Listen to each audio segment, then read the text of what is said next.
Hello जी हमरे tiger tigress.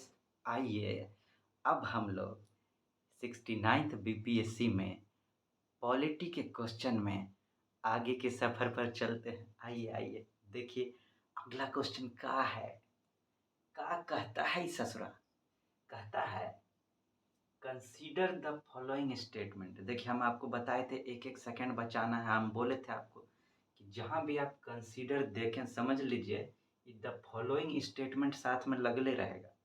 तो ये तीन शब्द बिल्कुल पढ़ना नहीं है आपको, सीधा कंसीडर स्टेटमेंट देखिए regarding the 42nd amendment to the constitution of India are incorrect. इधर भी कुछ पढ़ने का जरूरत नहीं है। विच ऑफ द स्टेटमेंट ये सब लिख ले रहता है सब में। सीधा देखिए इज आर करेक्ट पूछा है कि इज आर इनकरेक्ट पूछा है।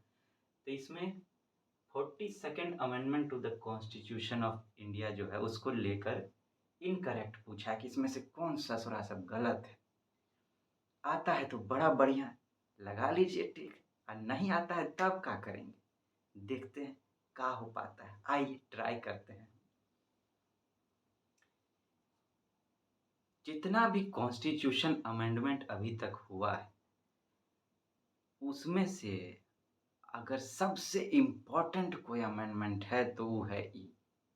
इसको मिनी कॉन्स्टिट्यूशन भी कहा जाता है।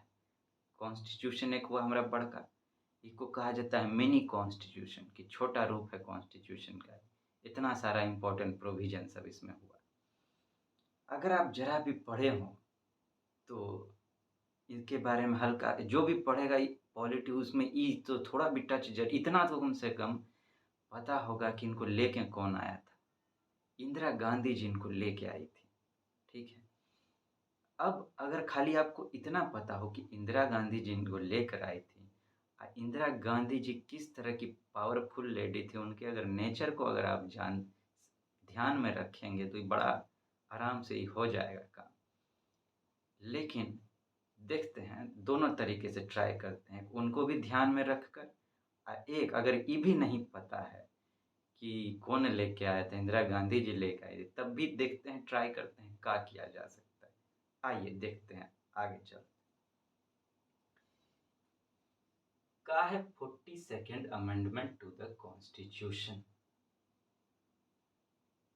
पहले तो यही आपका दिमाग जाना चाहिए कि अगर 42nd अमेंडमेंट पर बीपीएससी पूछा है तो जरूर ये कोई इम्पोर्टेंट अमेंडमेंट रहा होगा। इतना तो आपको शुरुआत में पहले तो यही दिमाग में आना चाहिए कि कुछ इम्पोर्टेंट रहा होगा इसमें, तभी स्पेसिफिकली इस पर क्वेश्चन आया है। अब इसको ध्यान में रखकर शुरू करते हैं। आइए क्या लिखा है। It added 3 words to the preamble.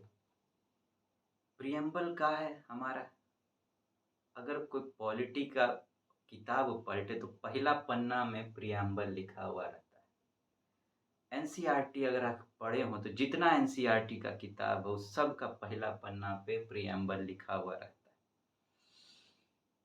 Preamble का था एक तरह से समझ लीजिए कि पूरा हमारा जो कॉन्स्टिट्यूशन है वो प्रियम्बल को ही दर्शाता है। उसमें कुछ लिखा गया है 100-150 शब्द में के आसपास। तो कहते हैं इसमें जो ये जो अमेंडमेंट है 3 नया वर्ड प्रियम्बल में जोड़ा। कौन कौन सा। सोशलिस्ट, सेकुलर और इंटीग्रिटी। समाज से संबंधित चीज समाजवाद, सेकुलर धर्मनिरपेक्षता सब धर्म समान, इंटीग्रिटी अखंडता। ये है। It added 8 fundamental duties to the constitution. देखिए सबसे कमजोर लिंक से हम लोग शुरू करेंगे, ठीक है ना। कराई 8 गो फंडामेंटल ड्यूटी जो है वो कॉन्स्टिट्यूशन में जोड़ा। ठीक है। It added new directive principles, that is Article 39A, Article 43A and Article 47। Directive principles राज्य के नीति निर्देशक तत्व की जो पॉलिसी बनाने में डायरेक्शन देते हैं, आप जानते होंगे। उसमें कह रहा है कि 3 आर्टिकल को जोड़े 39A, 43A, आर्टिकल 47। चौथा का है it granted power to the president.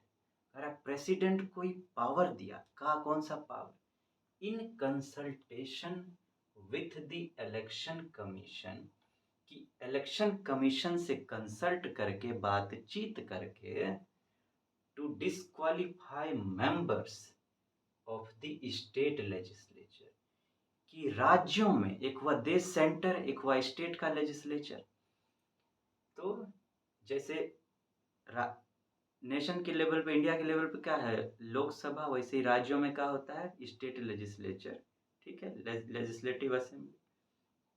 जैसे हमारा पार्लियामेंट है, वहाँ स्टेट लेजिस्लेचर है, पार्लियामेंट में लोकसभा राज्यसभा, स्टेट लेजिस्लेचर में का वही स्टेट लेजिस्लेटिव असेंबली या स्टेट लेजिस्लेटिव काउंसिल।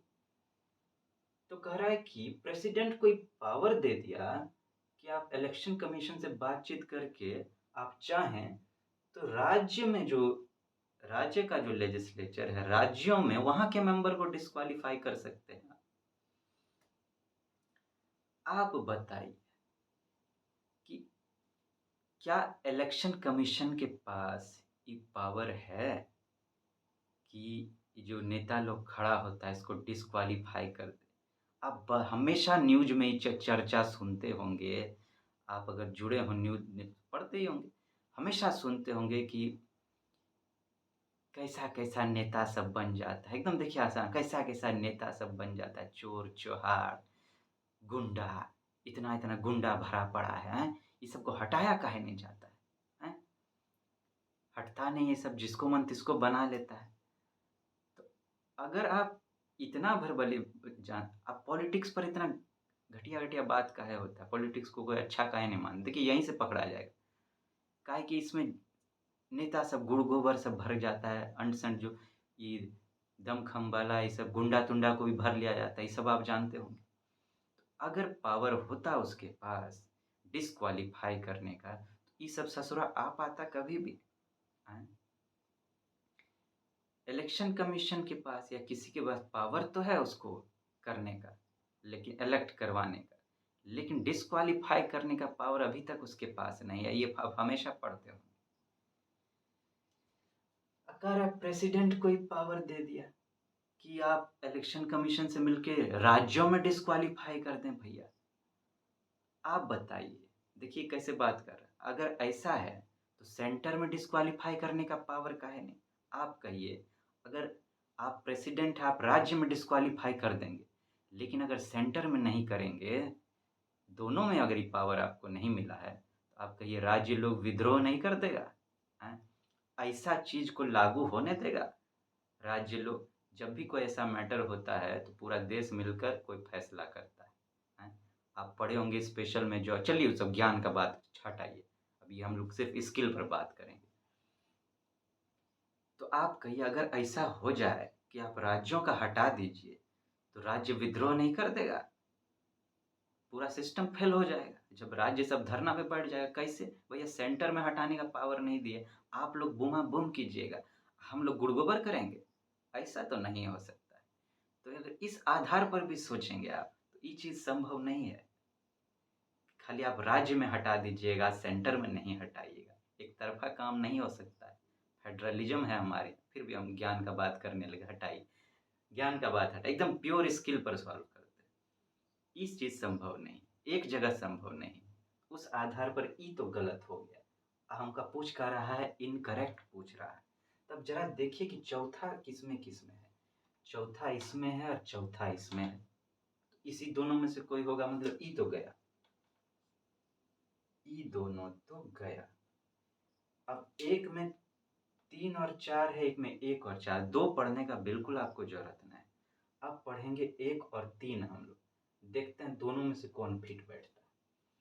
एक का कहता है it added 3 words to the preamble, preamble में तीन ठो शब्द जोड़ा, सोशलिस्ट सेकुलर इंटीग्रिटी, इसमें कहा है कि 3 ठो नहीं, नया डायरेक्टिव प्रिंसिपल जोड़ा है, एडेड न्यू डायरेक्टिव प्रिंसिपल, जिसमें आर्टिकल 39A है, आर्टिकल 43A है, आर्टिकल 47, कितना सारा आर्टिकल है डायरेक्टिव प्रिंसिपल में। अगर आपको हम बोले थे, आप क्वेश्चन के नेचर से आप समझ भी सकते हैं कि वो आपको क्या बनाना चाहता है, सिविल सर्वेंट। समझदार इंसान ढूँढ रहा है, रट्टू तोता को नहीं ढूँढ रहा है कि भैया अगर अब ऐसे पढ़ेगा कि कोडिंग 1 में क्या है, कोडिंग 2 में क्या है, कोडिंग 3 में क्या है। ऐसे तो वह पूरा कॉन्स्टिट्यूशन याद कीजिए, आर्टिकल 1 का में क्या है, आर्टिकल 2 में क्या है, उसका सब क्लॉज भी याद कीजिए, 1 का 1A का है, 1B का है, 1C का है, 1D का है। ऐसा वो आपको बनाना चाहता है, रट्टू तोता का। अगर ये दोनों आप देखेंगे, तो इसमें से ये जो है, ये समझ का बात है, बहुत आसान है, मतलब क्या कहते हैं, शुरुए में है बात है। अब बड़ा इम्पोर्टेंट भी है। अब आपको यहाँ पे इस सोच से आना पड़ेगा कि ये बहुत इम्पोर्टेंट अमेंडमेंट था, तभी इस पर क्वेश्चन पूछा गया है। इम्पोर्टेंट अमेंडमेंट इसलिए स्पेसिफिकली पूछा गया है इस पर। और अब अगर इस दोनों में आपको चुनना हो कि कौन सा ज़्यादा इम्पोर्टेंट है, एक तो ही पहले एक इस आधार पर सोचेंगे। दूसरा, अगर आप थोड़ा भी प्रियम्बल के बारे में, चलिए वो तो ज्ञान का बात हो जाएगा फिर।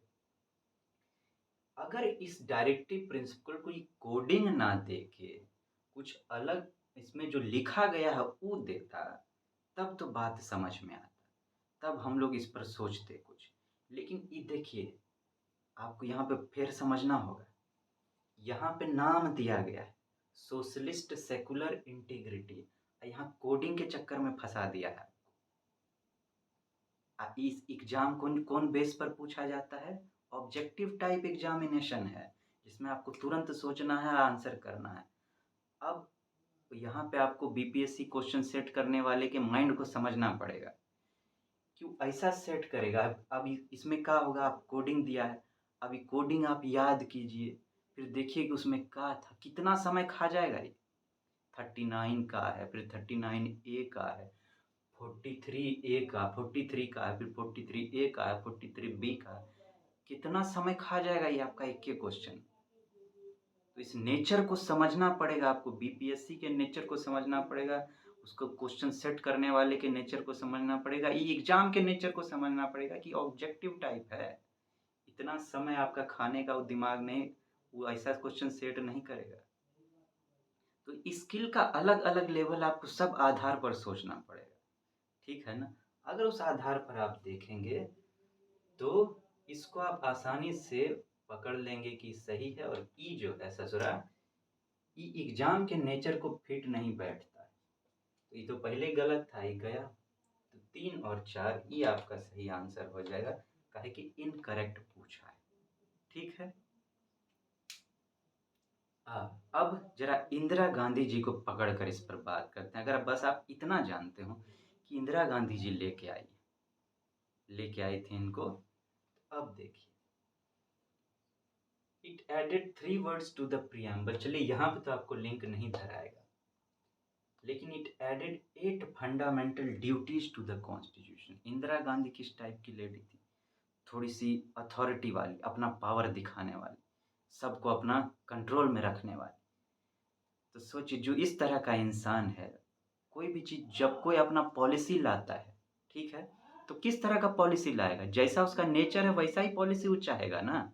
आप हैं एकदम साधु संत आदमी, मान लीजिए, तो क्या कीजिएगा आप, एकदम ऐसा पॉलिसी लाइएगा कि जब भी कोई हल्का से हिड़िंग बिड़िंग करे ना, तो सीधा न्यूक्लियर बॉम्ब गिरा देना। क्या आप ऐसा पॉलिसी लाइएगा? नहीं ना। आप अपने नेचर के हिसाब से काम कीजिएगा। उनका नेचर अथॉरिटी वाला, कंट्रोल वाला था। इसीलिए इससे आपको लिंक अगर करेंगे तो क्या है, फंडामेंटल ड्यूटी, कि भैया खाली राइट अधिकार नहीं मिलेगा, ड्यूटी भी करना पड़ेगा। उनके नेचर से ही मिलता जुलता है कि नहीं। तो ई तो भैया सही हो जाएगा। अगर ई सही हो गया तो दो किसमें है, दो इसमें है, दो इसमें है। हम लोग को ढूंढना है गलत, हम लोग को ढूंढना क्या है,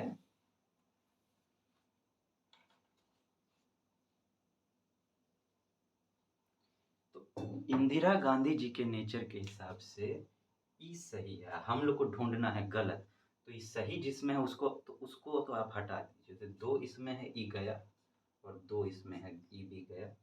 अब बच गया 3 और 4, 1 और 4 ये बच गया।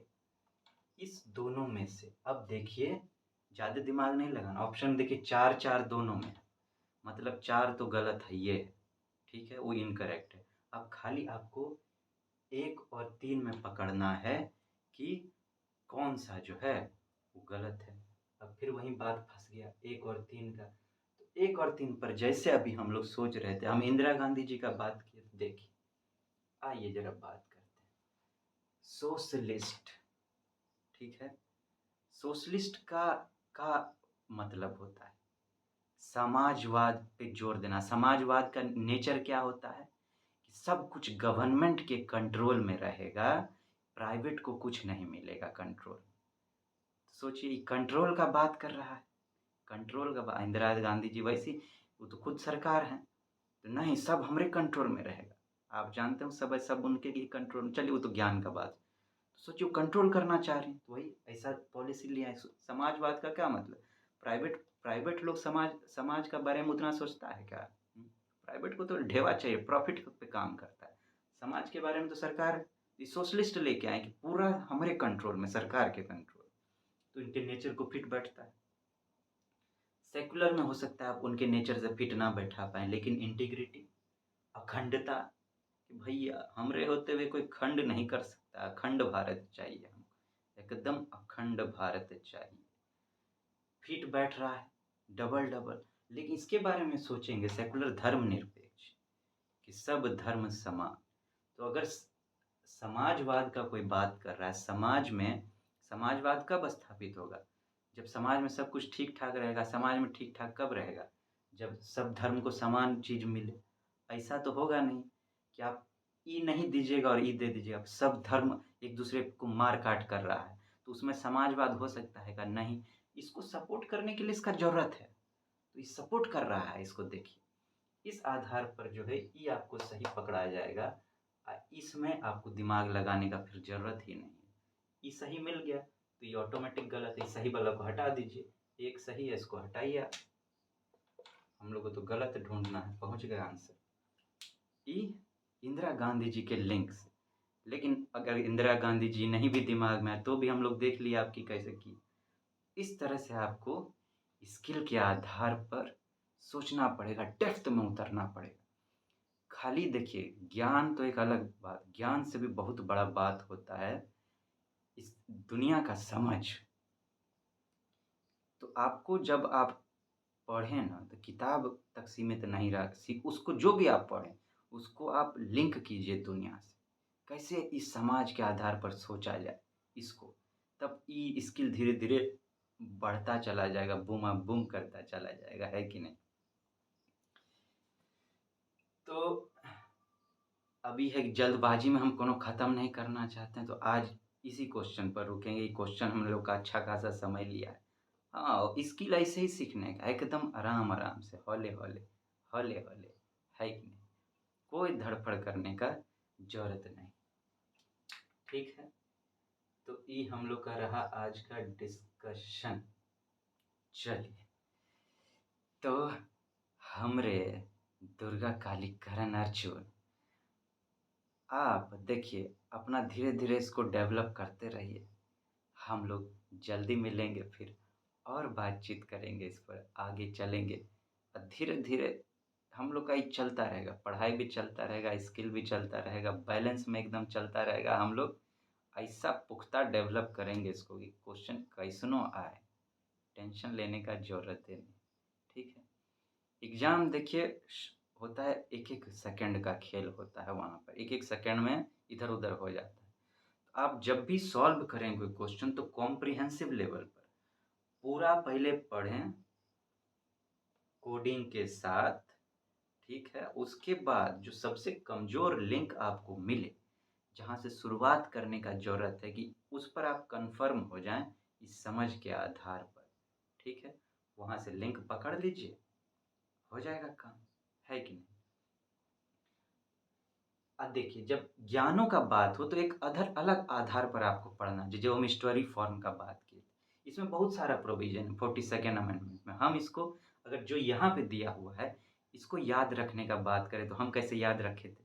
जैसे देखिए ये तो है ही नहीं, तो इसको तो याद रखने का, चलिए ये दोनों उसमें है तो हम कैसे याद रखे थे? जब इंदिरा गांधी जी आई ना, तो सबका हालत खराब हो गया। सब कहता था, इस बाप रे बाप! बहुत हालत खराब है, बाप रे! इस सबका इस सिसकी निकलता रहता था। इस ये क्या है? सोशलिस्ट सेकुलर इंटीग्रिटी कोडिंग इसका हम किए इस कोडिंग इस सबका सिसकी सिसकी काहे निकला है? इस बाप रे बाप! सब काहे कर रखा है कि पहले सब खूब अधिकार एंजॉय करता था। वो अब ड्यूटी भी जोड़ दी कि भैया अब तो ड्यूटी भी करना पड़ेगा। तो इसके आधार पर हमको ये दोनों याद था इसका। और मतलब इसी यही आधार है, हमारा तरीका है अपना पढ़ने का। स्टोरी फॉर्म में का है कि आप पढ़ते रहिए, लगातार पढ़ते रहिए, खूब पढ़ते रहिए, हजारों बार रिवीजन कर लीजिए, आप भूल जाइएगा। लेकिन अगर आप इस तरह से स्टोरी फॉर्म में आप कर लेते हैं एक बार ना, इस जन्म में तो नहीं भूलेंगे, अगले जन्म का हमको पता नहीं, लेकिन इस जन्म में तो नहीं भूलेंगे। इस तरह से आपको कहानी गढ़ना है। उसमें कम समय लगता है बनिस्बत कि हम 10 बार 12 बार पढ़ के रिवीजन कर रहे हैं, सालों-सालों तक अब फ़ायदा कुछ नहीं हो रहा है। पढ़ते हैं, बार-बार भूल जाते हैं, पढ़ते हैं, बार-बार भूल, इसीलिए आदमी भूल जाता है।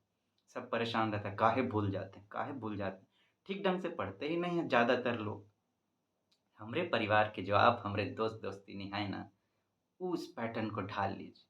इस तरह से आपको पढ़ना है कि कभी ना भूलें। एकदम कलेजवा जिगर में समा जाए ऐसा पढ़िए, है कि नहीं? जल्दी मिलते हैं आपसे। टाटा गुड बाय कर